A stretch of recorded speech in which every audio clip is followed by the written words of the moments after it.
first step is to remove all 4 wheels and tires. Remove the shock by removing this bolt,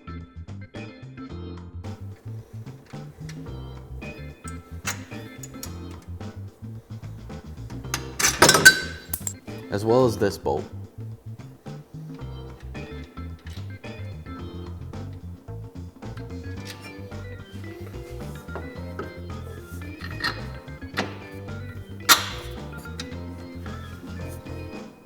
If you're using SuperATV's A-arms, you're going to want to take the lower A-arm bolts out and adjust your pivot blocks 2 full turns outward. If you're running factory arms, you don't have to worry about it. And we're going to go ahead and cut the zip tie, holding the boot to the rack and pinion.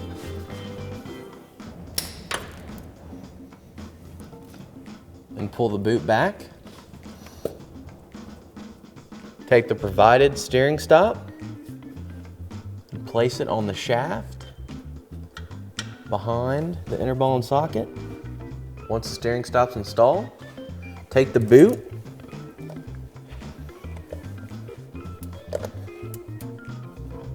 place it back on the rack, install the provided zip tie to attach the boot to the rack.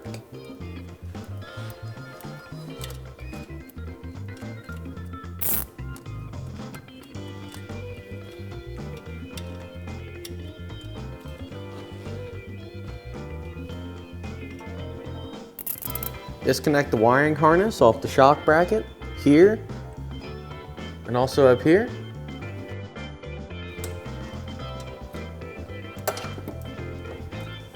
Just pull it down.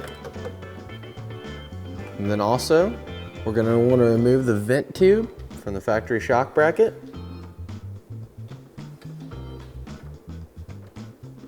Then just push it up out of the way.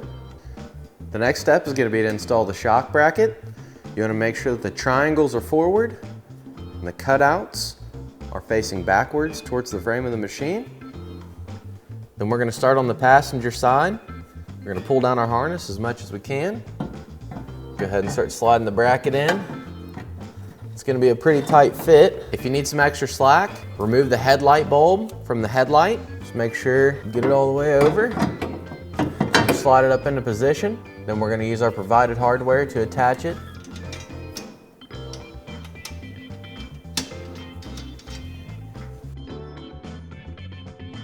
Take the vent tube, run it through one of the triangles on the shock bracket,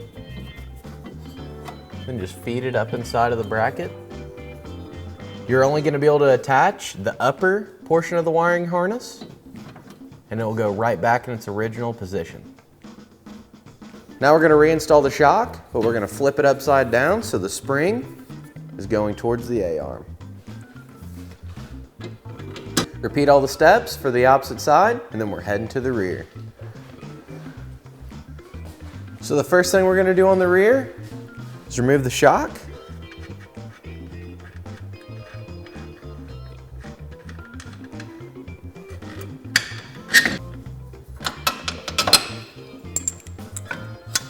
We'll set it aside. Remove the rearmost lower A-arm bolt. After you've removed the shock from the driver's side, you want to remove the relay hardware and then remove the relay.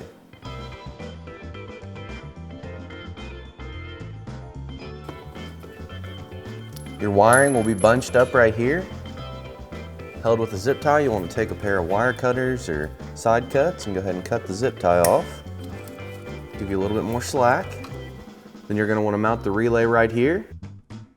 You want this corner of the relay to be right here if you have your factory sticker. If not, you just want it to be in the top of this bracket.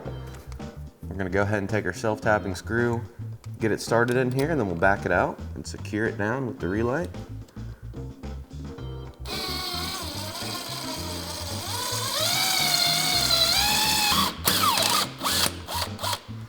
So once you've got a good hole there, you want to take your relay, stick your self-tapping screw through it,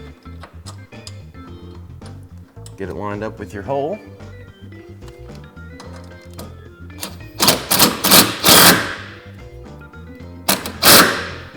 And fasten it down. And then you want to take all your wiring and tie it back up out of the way. Remove the sway bar link from both sides.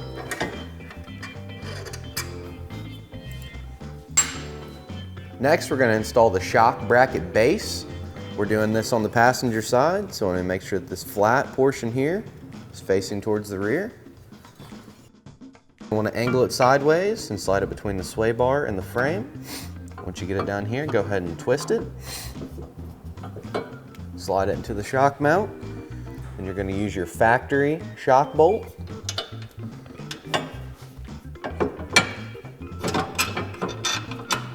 Install it in the hole. Then you're going to use your M10 by 100 millimeter provided hardware. Slide it through the lower A-arm, and then slide it through the bracket. Now attach the nuts.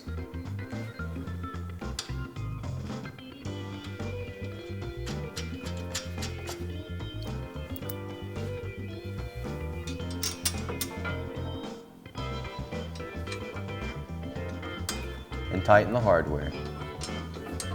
Before you install the other shock bracket base, you're going to want to install the shock bracket brace.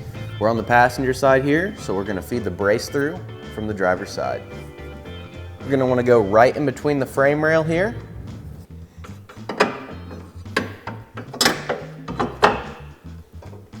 You want to make sure that these two holes line up with the two holes on the base, and then the top two holes line up as well.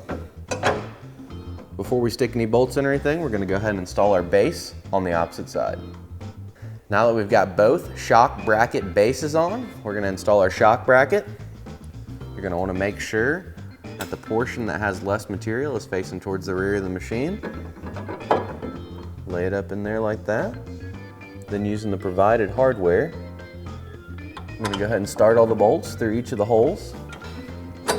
On the lower bolts, you want to make sure that it goes through the brace as well as the base and the bracket. Once you got all your bolts started in here, go ahead and start all your nuts. Now fully tighten the hardware and repeat these steps for the opposite side. Now once we get everything tightened up, we're going to go ahead and reinstall our shocks, but we're going to have to flip them upside down. So the spring side is going onto the A-arm. We're going to use the provided hardware in the kit. Attach it there. Then we're going to use our factory lower shock bolt to attach it to the A-arm. You may have to grab a hold of it and pick it up a little bit.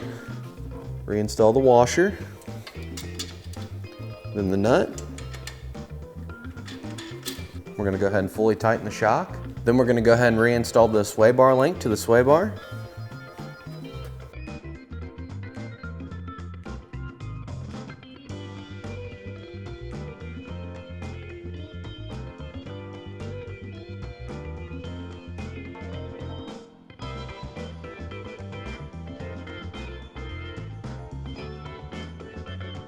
Once you've installed your shocks and sway bar links on both sides, make sure all the hardware is fully tightened and install all 4 wheels and tires. And that's how super easy it is to install SuperATV's 3-inch lift kit on this Polaris General 1000. More information on this lift kit or any of SuperATV's great products, give us a call at 855-743-3427 or check us out online at superatv.com. Thanks for watching and have a great day.